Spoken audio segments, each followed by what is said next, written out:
ಜಾಗ. ನಾನು ಎಲ್ಲಿ ಹೋಗ್ಬೇಕು? ನಾನು ಇದೇ ಊರವಳೆ. 30 ವರ್ಷದಿಂದ ನಾನು ಇಲ್ಲಿ ಒಬ್ಬರಿದ್ದಿಲ್ಲ. ಒಬ್ಬರು ನನ್ನ ಮಕ್ಕಳು ಗೂಂಡಾಗಿರಿ ನಡೀತಾ ಇತ್ತು. ಯಾವನ ಕೊಲೆ ಮಾಡಿದಾಗ್ಲೂ ನಾನು ಅಡ್ಡಾಕಿ ಇದು ಮಾಡಿದ್ದೀನಿ. ದೊಡ್ಡ ಜಾಗ ಚರ್ಚಿಗೆ ಕೊಟ್ಟಿದ್ದಾರೆ. ಏನು ಕೊಡ್ತಾರೆ?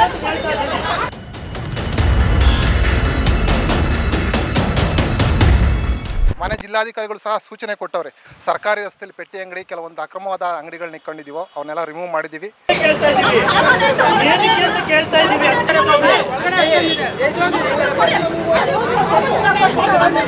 ದಿನಗಳಲ್ಲಿ ಪ್ರತಿ ಶನಿವಾರ ಬರ್ತೀನಿ. ಯಾವುದೇ ಎಂಕ್ರೋಚ್ಮೆಂಟು, ಯಾವುದೇ ಸರ್ಕಾರಿ ಜಾಗದಲ್ಲಿ ಒತ್ತುವರಿ ಮಾಡ್ಕೊಂಡು ಇದು ಮಾಡಿದಾರೋ ಅದನ್ನ ರಿಮೂವ್ ಮಾಡ್ತೀನಿ.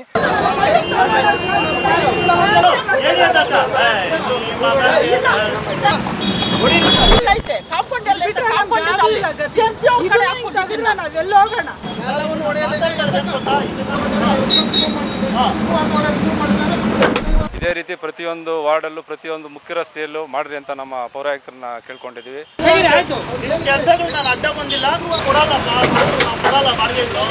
ಬೆಂಗಳೂರು ಶರವೇಗದಲ್ಲಿ ಬೆಳೆಯುತ್ತಿರುವಂತ ನಗರಿಯಾಗಿದೆ. ಬೆಂಗಳೂರು ಸುತ್ತಮುತ್ತಲು ಇರುವಂತ ಎಲ್ಲ ಪಟ್ಟಣಗಳು ಕೂಡ ಅದೇ ವೇಗದಲ್ಲಿ ಬೆಳೆಯುತ್ತಿದೆ. ಅದನ್ನು ವಿಶೇಷವಾಗಿ ಬೆಂಗಳೂರು ಹೊರವಲಯ ಆನೇಕಲ್ ತಾಲೂಕಿನ ಎಲೆಕ್ಟ್ರಾನಿಕ್ ಸಿಟಿಗೆ ಹೊಂದಿಕೊಂಡಿರುವಂತಹ ಹೆಬ್ಬಗೋಡಿ ನಗರಸಭೆ ವೇಗವಾಗಿ ಬೆಳೆಯುತ್ತಿರುವಂತಹ ಒಂದು ನಗರಸಭೆಯಾಗಿದೆ. ಈ ನಗರಸಭೆಯ ವಾರ್ಡ್ ನಂಬರ್ 5 ಮತ್ತು 6 ಗೊಲ್ಲಹಳ್ಳಿ ರಸ್ತೆಯಲ್ಲಿ ಬಡವರು ಹೊಟ್ಟೆಪಾಡಿಗಾಗಿ ರಸ್ತೆ ಬದಿಯಲ್ಲಿ ಅಂಗಡಿಗಳನ್ನು ಇರಿಸಿಕೊಂಡಿದ್ರು. ಇಲ್ಲಿನ ನಗರಸಭೆಯ ಸದಸ್ಯರ ದೂರಿನ ಮೇರೆಗೆ ನಗರಸಭೆಯ ಆಯುಕ್ತರಾದಂಥ ರಾಜೇಂದ್ರರವರ ನೇತೃತ್ವದಲ್ಲಿ ಬೆಳಗ್ಗೆಯೇ JCB ಗರ್ಜಿಸಿತ್ತು. ಅಕ್ರಮವಾಗಿ ಯಾರೆಲ್ಲ ರಸ್ತೆ ಬದಿಯಲ್ಲಿ ಅಂಗಡಿಗಳನ್ನ, ಹೋಟೆಲ್ಗಳನ್ನ ಇರಿಸಿಕೊಂಡು ವ್ಯಾಪಾರ ಮಾಡ್ತಾ ಇದ್ರು, ಇವರಿಂದ ವಾಹನ ದಟ್ಟಣೆ ಹೆಚ್ಚಾಗ್ತಾ ಇದೆ ಮತ್ತು ಇಲ್ಲೆಲ್ಲವೂ ಕೂಡ ಹೆಚ್ಚು ಕಸ ಬೀಳ್ತಿದೆ ಎನ್ನುವಂತ ಆರೋಪ ಹಿನ್ನೆಲೆಯಲ್ಲಿ ಇವುಗಳನ್ನ ತೆರವುಗೊಳಿಸುವಂತ ಕಾರ್ಯಾಚರಣೆಯನ್ನ ನಡೆಸಿದರು. ಈ ಒಂದು ಸಂದರ್ಭದಲ್ಲಿ ರಸ್ತೆ ಬದಿ ವ್ಯಾಪಾರಿಗಳು ಹಾಗೂ ಅಧಿಕಾರಿಗಳ ನಡುವೆ ಮಾತಿನ ಚಕಮಕಿ ನಡೆಯಿತು. ತೀವ್ರವಾದಂತಹ ಆಕ್ರೋಶವನ್ನು ಕೂಡ ವ್ಯಕ್ತಪಡಿಸಿದರು. ಯಾವುದೇ ಮುನ್ಸೂಚನೆ ಇಲ್ಲದೆ ಈ ರೀತಿ ಹೊಟ್ಟೆ ಮೇಲೆ ಹೊಡೆಯೋದಕ್ಕೆ ಬಂದಿರತಕ್ಕಂತಹ ಅಧಿಕಾರಿಗಳ ನಡೆ ಎಷ್ಟರ ಮಟ್ಟಿಗೆ ಸರಿ ಎನ್ನುವಂಥದ್ದು ಈ ಒಂದು ಬಡ ಜನರ ಆಗ್ರಹವಾಗಿತ್ತು. ಈ ಒಂದು ಸಂದರ್ಭದಲ್ಲಿ ನಗರಸಭೆ ಆಯುಕ್ತರಾದಂತಹ ರಾಜೇಂದ್ರ ಮತ್ತು ನಗರಸಭೆಯ ಸದಸ್ಯರು ಕೂಡ ಈ ಒಂದು ಕಾರ್ಯಾಚರಣೆ ಬಗ್ಗೆ ವಿವರಣೆಗಳನ್ನು ಹಂಚಿಕೊಂಡರು. ಈ ಒಂದು ಕಾರ್ಯಾಚರಣೆಯ ಎಲ್ಲ ದೃಶ್ಯಗಳನ್ನ ನೋಡೋಣ ಬನ್ನಿ.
ಹೌದು, ಎಲೆಕ್ಟ್ರಾನಿಕ್ ಸಿಟಿಗೆ ಹೊಂದಿಕೊಂಡಿರುವಂತಹ ಈ ಒಂದು ಹೆಬ್ಬಗೋಡಿ ನಗರಸಭೆಯ ಗೊಲ್ಲಹಳ್ಳಿ ರಸ್ತೆಯಲ್ಲಿನ ಈ ಒಂದು ನ್ಯೂ ಟೌನ್ ರಸ್ತೆಯಲ್ಲಿ ರಸ್ತೆ ಬದಿ ಅಂಗಡಿಗಳನ್ನ ಇರಿಸಿಕೊಂಡು ವ್ಯಾಪಾರ ಮಾಡ್ತಾ ಇದ್ದಂತಹ ಹಾಗೆಯೇ ರಸ್ತೆಗೆ ಹೊಂದಿಕೊಂಡಂತೆ ಇಲ್ಲಿ ಟ್ರಾಫಿಕ್ ಜಾಮ್ ಹೆಚ್ಚಾಗ್ತಿತ್ತು. ಹಾಗೆಯೇ ಕಸ ಕೂಡ ಹೆಚ್ಚು ಇಲ್ಲಿ ಉತ್ಪತ್ತಿ ಆಗ್ತಿತ್ತು. ಇದರಿಂದ ವಾಹನ ಸವಾರರಿಗೆ ಮತ್ತು ಪಾದಚಾರಿಗಳಿಗೆ ಹೆಚ್ಚು ಅನಾನುಕೂಲ ಉಂಟಾಗಿತ್ತು ಅಂತ ಹೇಳಿ ನಗರಸಭೆ ಸದಸ್ಯರುಗಳ ದೂರಿನ ಮೇರೆಗೆ ಕಾರ್ಯಾಚರಣೆ ನಡೆಸಿದ ಇನ್ನಷ್ಟು ದೃಶ್ಯಗಳನ್ನ ನೋಡೋಣ ಬನ್ನಿ.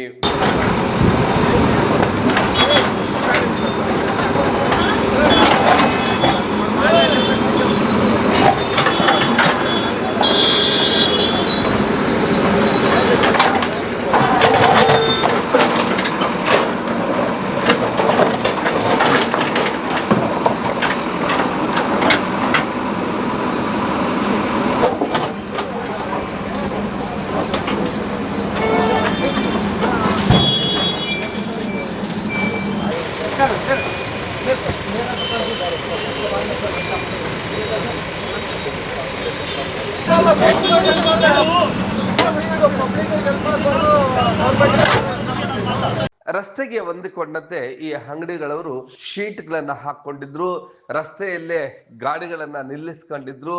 ಇಲ್ಲಿ ಮಾಂಸದ ಅಂಗಡಿಗಳು, ತರಕಾರಿ ಅಂಗಡಿಗಳು, ಹೋಟೆಲ್ಗಳೆಲ್ಲವನ್ನು ಕೂಡ ಇರಿಸ್ಕೊಂಡಿದ್ರು. ಇದರಿಂದ ತೀವ್ರವಾದಂತ ರಸ್ತೆ ಸಂಚಾರಕ್ಕೆ ಅಡ್ಡಿ ಆಗ್ತಿದೆ ಎನ್ನುವಂತ ಆಕ್ರೋಶ ವ್ಯಕ್ತಪಡಿಸಲಾಯಿತು. ಈ ಸಂದರ್ಭದಲ್ಲಿ ಈ ಒಂದು ರಸ್ತೆ ಬದಿ ವ್ಯಾಪಾರಿಗಳ ಒಂದಷ್ಟು ಸದಸ್ಯರು ಅಧಿಕಾರಿಗಳಿಗೆ ಹಿಗ್ಗಾಮಗ್ಗ ತರಾಟೆಗೆ ತೆಗೆದುಕೊಂಡಿದ್ದು ಹೀಗೆ. ನಮ್ಮಪ್ಪಂದು ಅಲ್ಲ, ಯಾರಪ್ಪನ ಜಾಗನೂ ಅಲ್ಲ. ಚರ್ಚ್ ಅವ್ರು ಕೇಳಿ ತಗೊಂಡಿದ್ದೀನಿ. ಇಷ್ಟು ದೊಡ್ಡ ಜಾಗ ಚರ್ಚಿಗೆ ಕೊಟ್ಟಿದ್ದಾರೆ. ಇಷ್ಟು ದೊಡ್ಡ ಜಾಗ ನೀವು ನೋಡಕ್ಕಾಗಲ್ಲ, ದೊಡ್ಡ ಜಾಗ ಇದು ಚರ್ಚಿಗೆ ಅಂತ ಕೊಟ್ಟಿದ್ದಾರೆ. ಆ ಕಡೆ ಹಿಂದೂರು ಕೂಡ ಒಂದು ಎಣ ಹಾಕಕ್ಕಾಗಲ್ಲ, ಅಷ್ಟು ಕೊಟ್ಟಿದ್ದಾರೆ. ಬಿಡಿ, ನಾವಿಲ್ಲಿ ಪಕ್ಕದಲ್ಲಿ ಒಂದು ಚಿಕ್ಕದಾಗಿ ಪೆಟ್ಟಿ ಅಂಗಡಿ ಹಾಕೊಂಡಿದೀವಿ ನೋಡಿ, ತೋರಿಸ್ಬಿಡಿ. ಚಿಕ್ಕದಾಗಿ ಒಂದು ಪೆಟ್ಟಿ ಅಂಗಡಿ ಹಾಕೊಂಡಿದೀವಿ ಅಷ್ಟೇ. ಏನಾದ್ರೂ ರೋಡ್ಗಾಗ್ಲಿ ಪಬ್ಲಿಕ್ಗಾಗಿ ಅಡ್ಡ ಇದೆಯಾ ನೋಡಿ, ಏನು ಕೊಡಿತಾ ಇದೆ ಅಂತ ಕೇಳ್ತಾ ಇದ್ದೀನಿ. ಸರ್, ದಯಮಾಡಿ ವಿಡಿಯೋ ಹಾಕ್ತೀರಾ ಇಲ್ಲ ಅವ್ರ ಕಡೆ ಇದ್ದೀರಾ ಅಂತ ನಂಗೆ ಗೊತ್ತಿಲ್ಲ.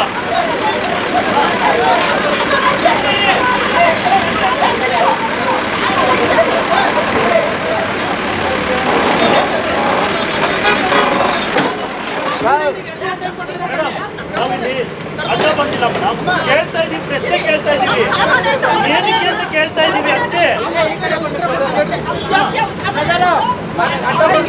ನಾವು ಅಡ್ಡ ಬಂದಿಲ್ಲ ಸರ್, ಅಡ್ಡ ಅಲ್ಲ ಇದು.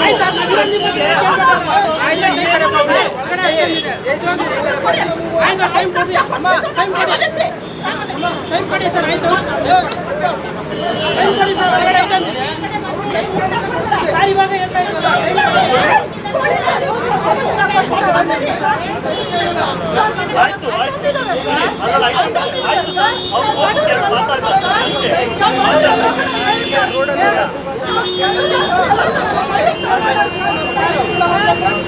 ಇಡಿ ಇಡಿ.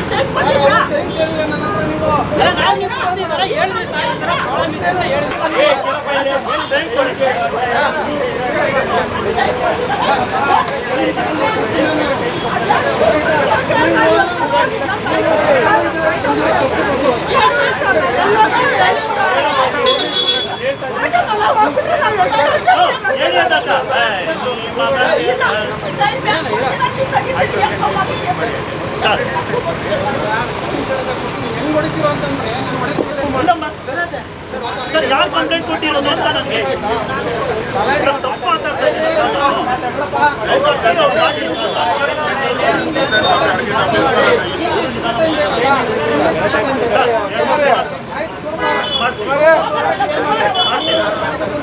ಮಾಡ್ತೀವಿ, ಆಯ್ತು ಸರ್,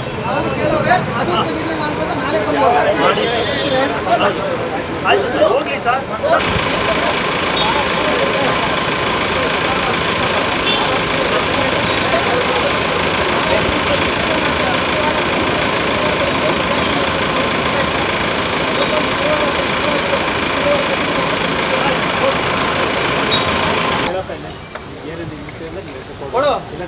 ಸ್ಟೇಷನ್ ಕೊಡು, ಸಂಬಂಧಪಟ್ಟ ನಗರಸಭೆ ಐತೆ ಅವ್ರು ಕೊಡು.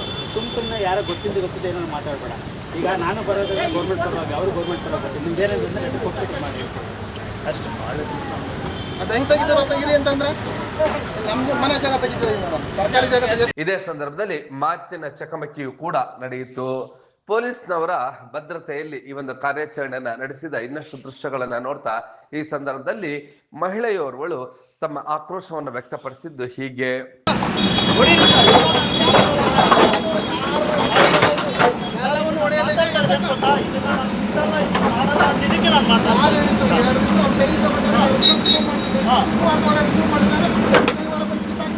ಆಯ್ತು ಮಾಡಿ ಸರ್, ಕೆಲಸಗಳು ಮಾಡಿ. ಆಯ್ತು ನಿಮ್ಮ ಕೆಲಸಗಳು ನಾನು ಅಡ್ಡ ಬಂದಿಲ್ಲ, ನ್ಯಾಯವಾಗಿ ಬಂದಿದ್ದೀನಿ ಸರ್. ಶುಕ್ರವಾರ ತನಕ ಟೈಮ್ ತಗೊಂಡ್ರೆ ಶುಕ್ರವಾರ ತೆಗೆದು ನಾಳೆ ನೆಕ್ಸ್ಟ್ ಶನಿವಾರ ಬಂದು ಕಿತ್ತಾಕ್ತೀನಿ ಅದನ್ನ. ಆಯ್ತು, ಇವಾಗ ಇಲ್ಲಿರೋದು ಬಡವರು, ಅರ್ಥ ಆಯ್ತಾ? ಬಡವರು, ಶ್ರೀಮಂತರಲ್ಲ.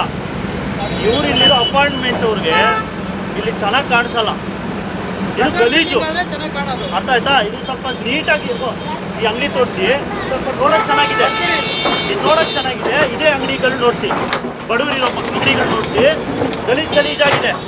ಅದಕ್ಕೆ ಅವ್ರಿಗೆ ಇದು ಇಷ್ಟ ಇಲ್ಲ. ಇದನ್ನ ಯಾಕೆ ಹೊಡಿತಾ ಇಲ್ಲ? ಗೌರ್ಮೆಂಟಾ ಸರ್? ಗೌರ್ಮೆಂಟ್ ಇದ್ರೆ ಟೆಸ್ಟ್ ಮಾಡಬೇಡಿ, ಬೇಡ. ಗೌರ್ಮೆಂಟು ಸರ್ಕಾರದ್ದಿದ್ರೆ ಅದನ್ನ ಟೆಸ್ಟ್ ಮಾಡಕ್ಕೆ ಹೋಗ್ಬೇಡಿ. ಇದನ್ನು ತಪ್ಪಿ ಸರ್, ಇದನ್ನು ತಪ್ಪಿ ಸರ್. ತಿಂಗಳ ಬಾಡಿಗೆ ಹೋಗ್ತಿದ್ರೆ ಸೆಲೆಕ್ಟ್ ಆಗ್ತಿದ್ದೀರಾ? ನಾವು ಕೊಡಲ್ಲ, ನಾವು ಕೊಡಲ್ಲ ಬಾಡಿಗೆಗಳು. ಚಿಕ್ಕ ಅಂಗಡಿಗಳು ಹಾಕ್ಕೊತೀವಿ ನಾವು, ಬೀಡಿ ಸಿಗರೇಟ್ ಅಂಗಡಿಗಳು ಹಾಕ್ಕೊತೀವಿ ನಾವು. ಅವ್ರಿಗೂ ನಮ್ಮ ಬೆಲೆ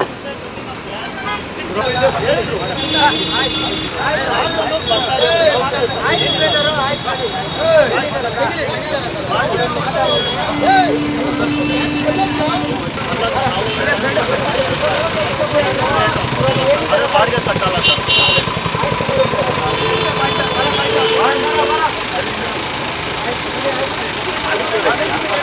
ನೋಡ್ತಾ ನಾನು ಫಸ್ಟ್ ಅಲ್ಲಿ ಹಾಕ್ಕೊಂಡಿದ್ದೆ, ಅಲ್ಲಿಂದ ಬಂದು ಅವರೇ ಬಂದು ಇಲ್ಲಿ ಹಾಕಿಸಿದ್ರು.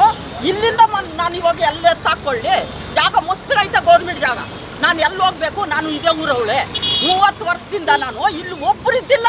ಒಬ್ಬರು ನನ್ನ ಮಕ್ಕಳು ಗೂಂಡಾಗಿರಿ ನಡೀತಾ ಇತ್ತು. ಯಾವನ ಕೊಲೆ ಮಾಡಿದಾಗ್ಲೂ ನಾನು ಅಡ್ಡಾಕಿ ಇದು ಮಾಡಿದ್ದೀನಿ.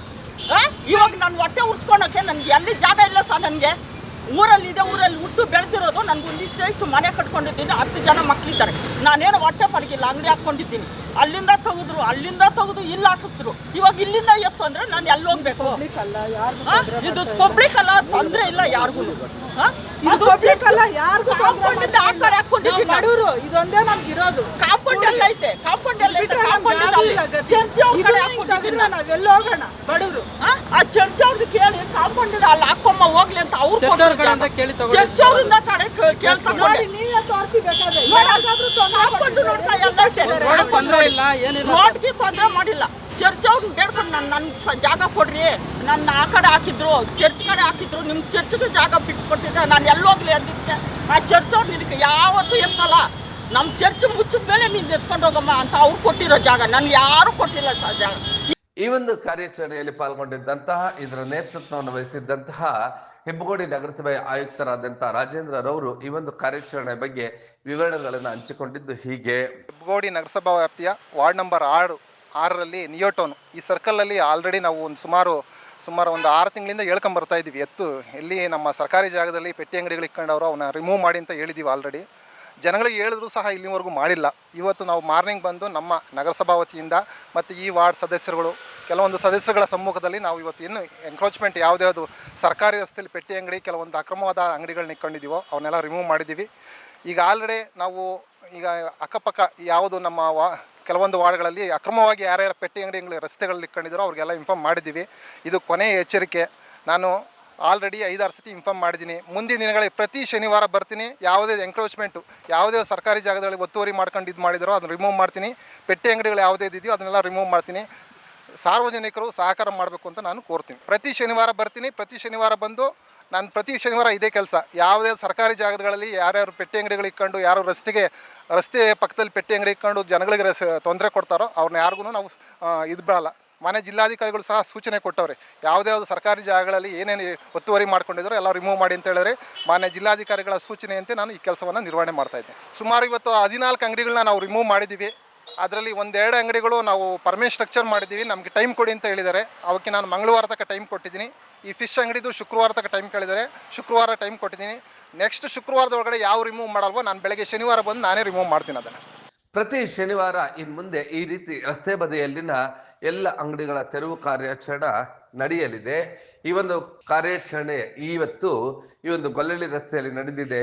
ಈ ಕಾರ್ಯಾಚರಣೆಯ ಇನ್ನಷ್ಟು ದೃಶ್ಯಗಳನ್ನು ನೋಡ್ತಾ ಮತ್ತೋರ್ವ ನಗರಸಭೆಯ ಸದಸ್ಯರು ಕೂಡ ಈ ಒಂದು ಕಾರ್ಯಾಚರಣೆಯ ಬಗ್ಗೆ ವಿವರಣೆಗಳನ್ನು ಹಂಚಿಕೊಂಡಿದ್ದು ಹೀಗೆ. ಸಭಾ ವತಿಯಿಂದ ಸ್ವಚ್ಛತಾ ಕಾರ್ಯಕ್ರಮ ಇಟ್ಕೊಂಡಿದ್ದೀವಿ. ಪ್ರತಿಯೊಂದು ಶನಿವಾರನೂ ಒಂದೊಂದು ಏರಿಯಾ ಇಟ್ಕೊಂಡಿದ್ದಾರೆ. ಇವತ್ತು 6 ಮತ್ತು 7ನೇ ವಾರ್ಡ್ಗೆ ಸೇರಿದಂಥ ನ್ಯೂ ಟೌನ್ ರಸ್ತೆ ಸ್ವಚ್ಛತಾ ಕಾರ್ಯಕ್ರಮ ಇಟ್ಕೊಂಡಿದ್ದೀವಿ. ಹಾಗೆ ಅದೇ ರೀತಿ ಅಕ್ರಮವಾಗಿ ಕೆಲವು ಅಂಗಡಿಗಳನ್ನ ಇಟ್ಕೊಂಡಿದ್ರು, ಅದನ್ನೆಲ್ಲ ತೆರವು ಮಾಡಿದ್ದೀವಿ. ಇದೇ ರೀತಿ ಪ್ರತಿಯೊಂದು ವಾರ್ಡಲ್ಲೂ ಪ್ರತಿಯೊಂದು ಮುಖ್ಯ ರಸ್ತೆಯಲ್ಲೂ ಮಾಡಿರಿ ಅಂತ ನಮ್ಮ ಪೌರಾಯುಕ್ತರನ್ನ ಕೇಳ್ಕೊಂಡಿದ್ದೀವಿ. ಅದೇ ರೀತಿ ನಮಗೆ ಸಹಕಾರ ಕೊಟ್ಟಂಥ ಆರಕ್ಷಕ ಠಾಣೆಗೂ ನಾವು ಕೃತಜ್ಞತೆ ಸಲ್ಲಿಸ್ತೀವಿ. ಈ ದಿನ ಏನು ನಮ್ಮ ನ್ಯೂ ಟೌನ್ ಅಸೋಸಿಯೇಷನ್ ಅಪಾರ್ಟ್ಮೆಂಟ್ಸವ್ರು ಎಲ್ಲ ಸೇರಿ ಸುಮಾರು 300-400 ಜನ ಸೇರಿ ಸ್ವಚ್ಛತಾ ಕಾರ್ಯಕ್ರಮ ಮಾಡಿದ್ರು. ಅವ್ರಿಗೆಲ್ಲ ನಮ್ಮ ನಗರಸಭಾ ವತಿಯಿಂದ ನಾವು ಧನ್ಯವಾದಗಳನ್ನ ತಿಳಿಸ್ತೀವಿ. ಇದೇ ರೀತಿ ಪ್ರತಿಯೊಂದು ಏರಿಯಾ ಪ್ರತಿಯೊಂದು ಎಲ್ಲಿ ಕಸ ಇದೆಯೋ ಅದನ್ನೆಲ್ಲ ನಾವೇ ಮಾಡ್ಕೊಬೇಕು. ನಮ್ಮ ಪ್ರತಿಯೊಂದು ನಾವು ಸರ್ಕಾರಕ್ಕೆ ಮತ್ತು CMCಗೆ ಡಿಪೆಂಡ್ ಆದರೆ ಆಗೋದಿಲ್ಲ. ನಾವೇ ಎಲ್ಲರೂ ಸ್ವಂತ ಆ ರಸ್ತೆನ ನಾವು ಓಡಾಡೋ ರಸ್ತೆನ ನಾವೇ ಕ್ಲೀನ್ ಮಾಡ್ಕೋಬೇಕು ಅಂತ ನಾನು ಎಲ್ಲರನ್ನೂ ಕೇಳ್ಕೊಳ್ತೀನಿ.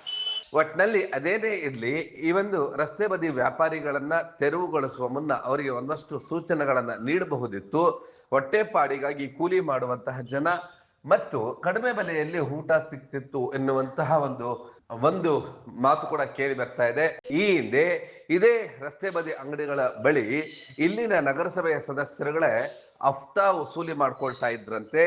ಈಗ ಈ ಅಂಗಡಿಗಳವರು ಹಫ್ತಾ ನೀಡ್ತಿಲ್ವಂತೆ. ಹಾಗಾಗಿ ನಗರಸಭೆಯ ಸದಸ್ಯರುಗಳು ನಗರಸಭೆಗೆ ದೂರು ನೀಡಿ ಈ ಅಂಗಡಿಗಳನ್ನ ತೆರವುಗೊಳಿಸಿದ್ದಾರೆ ಎನ್ನುವಂತ ಗಂಭೀರ ಆರೋಪವು ಕೂಡ ಕೇಳಿ ಬಂದಿದೆ. ಇದಕ್ಕೆ ಅಲ್ಲಿಗೆ ಸಂಬಂಧಪಟ್ಟಂತ ನಗರಸಭೆಯ ಸದಸ್ಯರೇ ಸ್ಪಷ್ಟೀಕರಣವನ್ನ ನೀಡಬೇಕು. ಈ ರಸ್ತೆ ಬದಿ ವ್ಯಾಪಾರ ಮಾಡುವಂತ ಬಡ ಕೂಲಿ ಕಾರ್ಮಿಕರ ಬಳಿ ಹಣ ತೆಗೆದುಕೊಳ್ಳುವಂಥದ್ದು, ಹಾಗೆ ಹಫ್ತಾ ವಸೂಲಿ ಮಾಡುವಂಥದ್ದು ಎಷ್ಟರ ಮಟ್ಟಿಗೆ ಸರಿ ಅಂತೇಳಿ ಆ ನಗರಸಭೆಯ ಸದಸ್ಯರು ಸ್ವಯಂ ಪ್ರಶ್ನೆ ಮಾಡ್ಕೊಳ್ಬೇಕು ಅಥವಾ ಆತ್ಮ ವಿಮರ್ಶೆ ಮಾಡಿಕೊಳ್ಬೇಕು ಎಂಬುದೇ ನಿಮ್ಮ ಬ್ಲೂಮ್ ಟಿವಿಯ ಆಶಯವಾಗಿದೆ. ನೀವು ಈ ಕೂಡ ಎಲ್ಲ ನಮ್ಮ ಚಾನಲ್ಗೆ ಸಬ್ಸ್ಕ್ರೈಬ್ ಆಗಿಲ್ಲ ಅಂದರೆ ಸಬ್ಸ್ಕ್ರೈಬ್ ಬಟನನ್ನು ಕ್ಲಿಕ್ ಮಾಡಿ, ಪಕ್ಕದಲ್ಲಿರೋ ಬೆಲ್ ಐಕನನ್ನು ಕ್ಲಿಕ್ ಮಾಡಿ. ನಾವು ಅಪ್ಲೋಡ್ ಮಾಡುವಂತಹ ವೀಡಿಯೋಸ್ ನಿಮಗೆ ನೋಟಿಫಿಕೇಶನ್ ಬರುತ್ತೆ.